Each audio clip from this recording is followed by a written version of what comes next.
Question है कि भोजन का परिवहन किस ऊतक से होता है। तो भोजन का परिवहन किस ऊतक से होता है, तो फ्लोएम से होता है। सारा क्वेश्चन ढंग से देखिएगा तो एग्जाम में कोई दिक्कत नहीं होगा। एक वीडियो को 2 बार देखें। पौधों में उत्सर्जन कैसे होता है, तो पौधों में उत्सर्जन रंध्रों द्वारा होता है। कैसे होता है, तो रंध्रों के द्वारा होता है। चलिए, पौधों का जीवन काल क्या कहलाता है, तो पौधों का जीवन काल जीवन चक्र कहलाता है। पौधों का जीवन काल क्या कहलाता है, तो जीवन चक्र कहलाता है। बीजाणु द्वारा प्रजनन किस में होता है, तो बीजाणु द्वारा प्रजनन किस में होता है, तो ये फर्न में होता है। किस में होता है, तो फर्न में। बीजाणु द्वारा प्रजनन किस में होता है, तो फर्न में। शैवाल में जनन किससे होता है, तो बीजाणु से। शैवाल में जनन किससे होता है, तो बीजाणु से।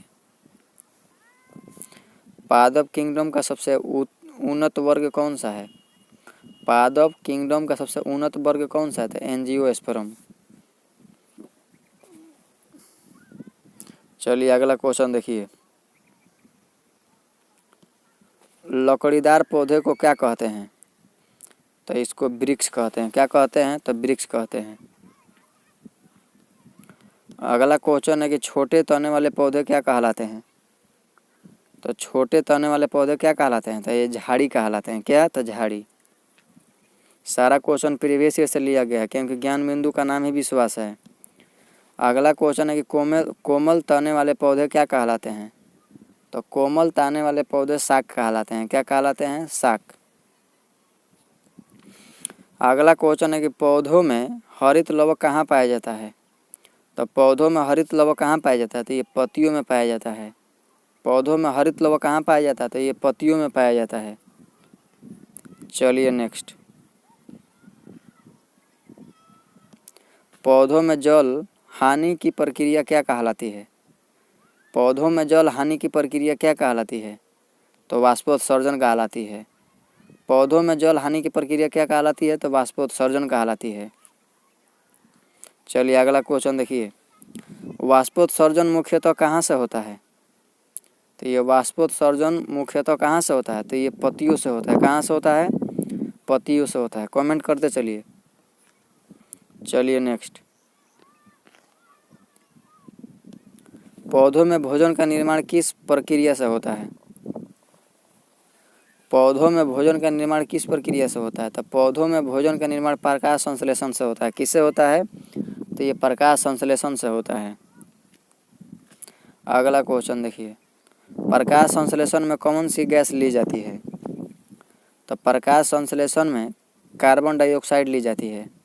प्रकाश संश्लेषण में कौन सी गैस ली जाती है, तो कार्बन डाइऑक्साइड ली जाती है। चलिए नेक्स्ट।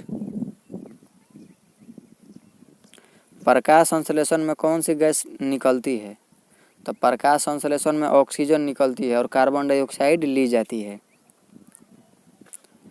पौधों में ऊर्जा का स्रोत क्या है, तो पौधों में ऊर्जा का स्रोत सूर्य है। क्या है, तो सूर्य है।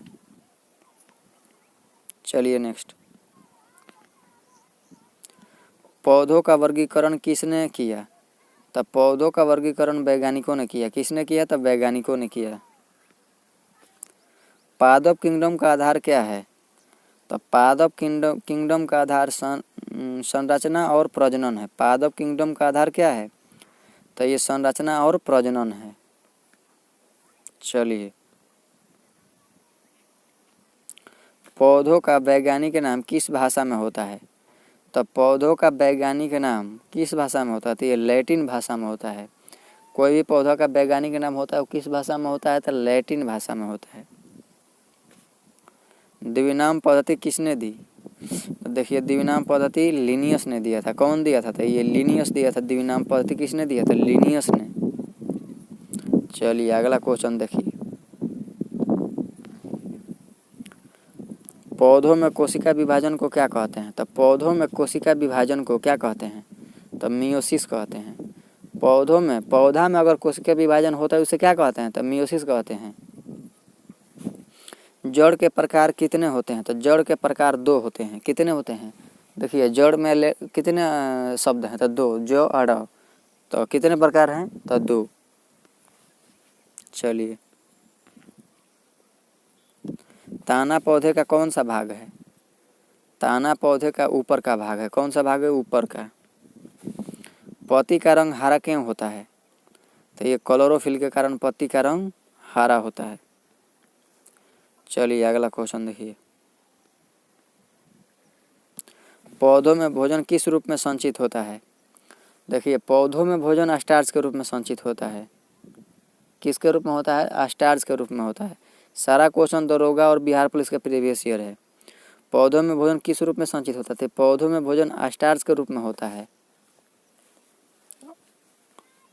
अगला क्वेश्चन देखिए, पौधों में नाइट्रोजन कहाँ से मिलती है? तो पौधे में नाइट्रोजन मिट्टी से मिलता है। कहाँ से मिलता है? तो मिट्टी से मिलता है। चलिए, दलहनी पौधे में नाइट्रोजन स्थिरीकरण कौन करता है? दलहनी पौधों में नाइट्रोजन स्थिरीकरण कौन करता है? तो राइजोबियम जीवाणु। दलहनी पौधे में नाइट्रोजन स्थिरीकरण कौन करता है? नाइट्रोजन स्थिरीकरण कौन करता है? तो राइजोबियम जीवाणु। पौधों में रक्षा का कार्य कौन करता है? तो कांटे। पुष्प पौधे का कौन सा अंग है?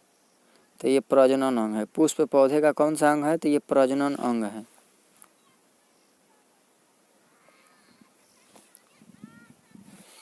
फल का मुख्य कार्य क्या है? तो फल का मुख्य कार्य क्या है? तो बीज की रक्षा। चलिए, बीज का मुख्य कार्य क्या है? तो नए पौधे का निर्माण। पौधे में जीवन का आधार क्या है? तो पौधों में जीवन का आधार प्रकाश संश्लेषण है। क्या है? तो प्रकाश संश्लेषण है। चलिए, बिना फूल वाले पौधे क्या कहलाते हैं? बिना फूल वाले पौधे क्रिप्टोगेमी कहलाते हैं। बिना फूल वाले पौधे क्या कहलाते हैं? तो क्रिप्टोगेमी कहलाते हैं। और फूल वाले पौधे फैनरोगेम फैनरोगेम कहलाते हैं।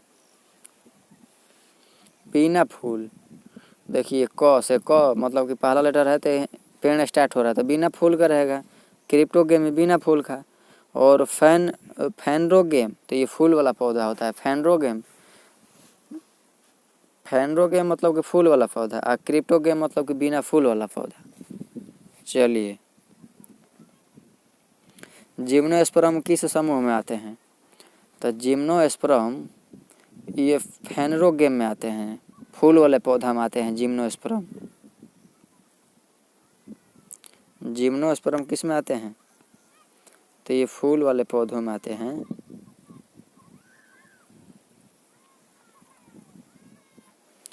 एंजियोस्पर्म किस समूह में आते हैं? तो ये फैनरोगेम में आते हैं। देखिए, जिम्नोस्पर्म और एंजियोस्पर्म किस समूह में आते हैं? तो ये फैनरोगेम में आते हैं। किस में आते हैं? तो ये फैनरोगेम में आते हैं। चलिए, पौधों में संवेदनशीलता होती है या नहीं होती है? तो हाँ, होती है। पौधों में संवेदनशीलता होती है।